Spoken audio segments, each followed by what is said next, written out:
بسم اللہ الرحمن الرحیم۔ اس حدیث قصہ کی تلاوت ایک خاص مناسبت رکھتی ہے محفل مباہلہ سے، اس لیے کہ آیت تطہیر 3 مرتبہ نازل ہوئی ہے، کم از کم 3 مرتبہ نازل ہوئی ہے آسمان سے آیت تطہیر، جس میں سے ایک موقع مباہلے کا موقع ہے۔ جب یہ طے پا گیا کہ مباہلہ ہونا ہے تو حضرت نے روز مباہلہ صبح کے وقت میدان مباہلہ میں جانے سے پہلے سب منتظر ہیں کہ کسے ساتھ لے کے جائیں گے۔ اب یہاں جو لطیف نکتہ ہے وہ لطیف صرف نہیں ہے، علمی نکتہ ہے، تفسیری نکتہ ہے، تأویلی نکتہ ہے، اور وہ نکتہ یہ ہے کہ قرآن مجید میں اس آیت میں جو کلمات ہیں وہ تو عام ہیں، فَقُلْ تَعَالَوْا نَدْعُ أَبْنَاءَنَا وَأَبْنَاءَكُمْ، تو پھر کہہ دیجئے کہ دعوت دو اپنے بیٹوں کو اور ہم اپنے بیٹوں کو، تو بیٹوں کا لفظ تو عام ہے نا، وَنِسَاءَنَا وَنِسَاءَكُمْ، تم اپنی عورتوں کو دعوت دو، ساتھ لاؤ، ہم اپنی عورتوں کو ساتھ لائیں، اور وَأَنفُسَنَا وَأَنفُسَكُمْ، خود ہم آئیں، اپنے نفسوں کو لے کر آئیں، تم اپنے نفسوں کو لے کر آؤ۔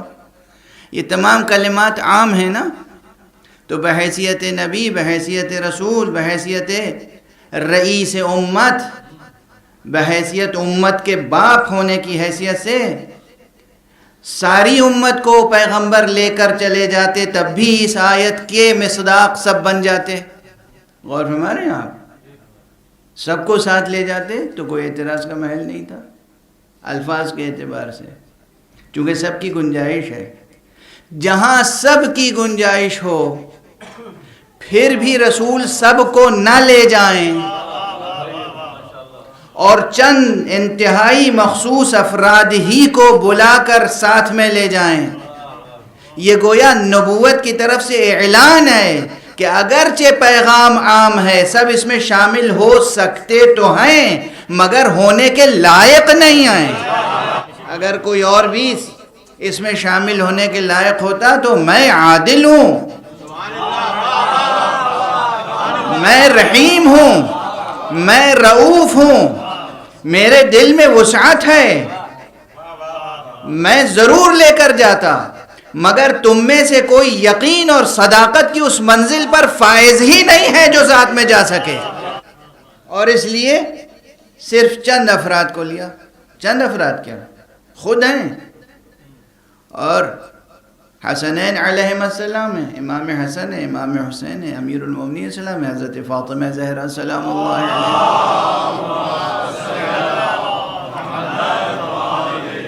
انہیں بلایا اور ایک چادر کا سایہ کیا، اور یہ روایت صحیح مسلم میں ہے۔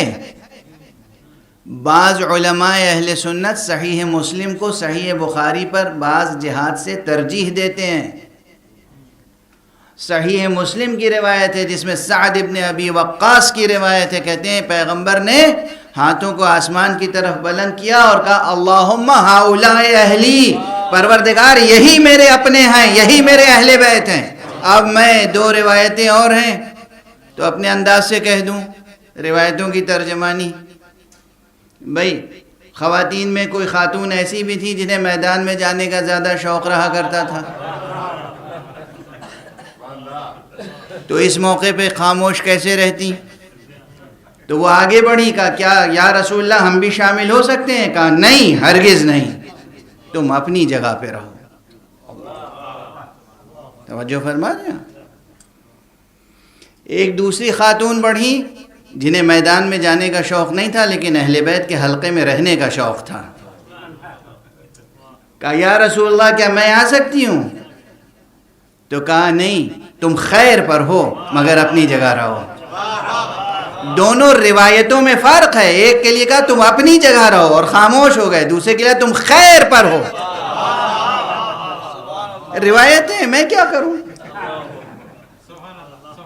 میں تو نہ روایت میں گھٹا سکتا ہوں نہ بڑھا سکتا ہوں، اس لیے کہ صداقت کی شرط یہی ہے، تو سچ کی تو تعریف یہی ہے کہ سچ کو نہ آپ ایک حرف گھٹا سکتے ہیں نہ ایک حرف بڑھا سکتے ہیں، گھٹایا تو سچ سچ نہیں رہے گا، بڑھایا تو سچ سچ نہیں رہے گا۔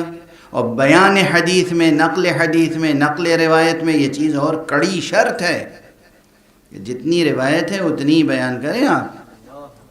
اور بعض حضرات تو اس چیز کا التزام کرتے تھے محدثین میں کہ جو انداز اور اسلوب بیان ہوا ہے کہ حضور صلی اللہ علیہ وآلہ وسلم نے یا معصوم نے کوئی بات کس انداز سے کہی تو محدث نقل کرتے وقت وہی انداز بھی خود اختیار کرتا تھا۔ اور شاید اسی لیے ہمارے خطبہ جب غدیر کا بیان کرتے تھے تو کھڑے ہو جاتے تھے ایک ہاتھ اٹھا کر کہ اس طرح فرمایا تھا من کنت مولا فہذا علی مولا، اور فرمایا۔ تو یہ ہے ادائے حدیث اور ادائے امانت کے شرائط یہ ہیں۔ بہرحال تو میں روایت عرض کر رہا ہوں، اور اب سمیٹ کر گفتگو عرض کروں کہ پھر آپ نے جب دعا فرمائی تو فوراً جبرائیل تشریف لائے۔ جب آپ نے کہا اللہم ہؤلاء اہلی یا ہؤلاء اہل بیتی، تو جبرائیل تشریف لائے اور انہوں نے پھر آیت تطہیر کی تلاوت کی۔ تو آیت تطہیر کا خاص تعلق واقعہ مباہلہ سے بھی ہے۔